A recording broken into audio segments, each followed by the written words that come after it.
aku merasa belum pantas untuk bilang cukup terhadap rasa ingin tahu, belum pantas untuk bilang cukup terhadap belajar, dan belum pantas untuk bilang cukup terhadap ilmu pengetahuan gitu.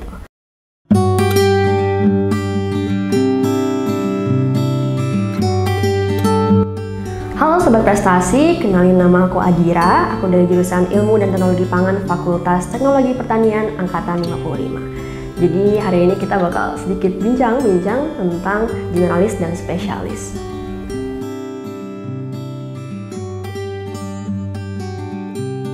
Oke, jadi aku mendefinisikan seorang generalis itu sebagai seseorang yang tahu banyak ilmu tapi cuman dasarnya aja, cuman secara umum aja. Tapi kita punya spesialis di satu sisi, mereka adalah orang-orang yang pelajari suatu ilmu lebih spesifik dan mendalam dan biasanya menjadi expert di bidang tertentu gitu.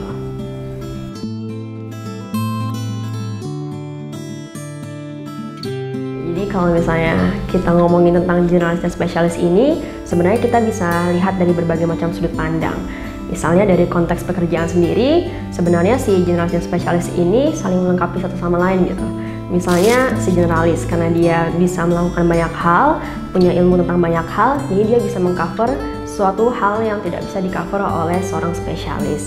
Dan karena dia punya exposure yang lebih tinggi, terus pengalaman yang lebih variatif, jadinya dia bisa memberikan sudut pandang yang beda gitu daripada seorang spesialis. Tapi spesialis juga sebenarnya punya keunikan dan kelebihan sendiri karena mereka mendalami suatu ilmu dengan lebih spesifik, jadi perannya itu sulit untuk digantikan oleh orang-orang awam, misalnya kayak dokter, kemudian pilot yang memang membutuhkan waktu bertahun-tahun untuk belajar bidang keilmuannya itu.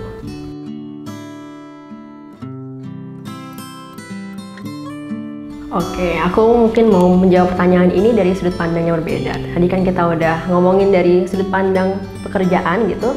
Nah, sekarang aku pengen menjawab dari sudut pandang pembelajar.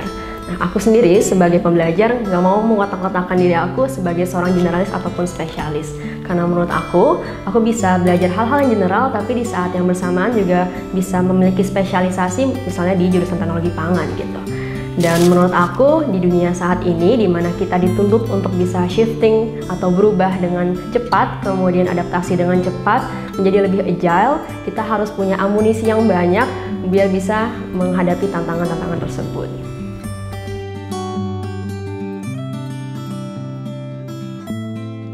Oke, jadi sebenarnya menurut aku merasa memiliki ilmu di luar jurusan aku, misalnya kayak di desain, kemudian di musik, yang memang aku memperkaya diri aku dengan itu.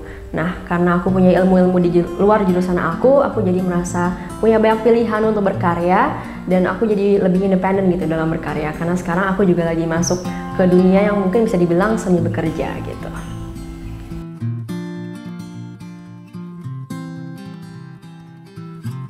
Oke, menurut aku cara terbaik untuk memanfaatkan potensi yang kita punya adalah dengan terus belajar.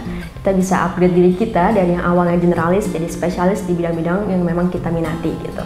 Dan aku yakin karena aku sebagai manusia ini punya ilmu yang dikit banget tentang kehidupan, tentang alam semesta, dan tentang dunia ini, aku merasa belum pantas untuk bilang cukup terhadap rasa ingin tahu, belum pantas untuk bilang cukup terhadap belajar, dan belum pantas untuk bilang cukup terhadap ilmu pengetahuan gitu.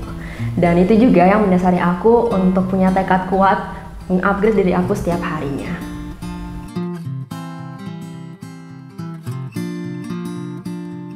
Oke, mungkin untuk mengakhiri episode kali ini, aku pengen memberikan pertanyaan dibanding pesan.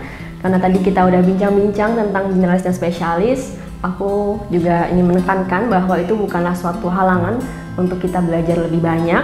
Kira-kira apa sih satu hal yang ingin teman-teman upgrade dari diri kalian atau dari kehidupan kalian hari ini dan di masa yang akan datang? Mungkin teman-teman boleh share di kolom komentar juga, ataupun direnungkan dalam hati, atau di-share di sosial media teman-teman. Oke, makasih banyak Sobat Prestasi yang udah nontonin sampai akhir. Kalau kalian merasa video ini bermanfaat untuk kalian, jangan lupa untuk share ke teman ataupun keluarga terdekat kalian. Dan jangan lupa pantengin terus sosial media IPB Prestasi dan saksikan episode lainnya. Terima kasih.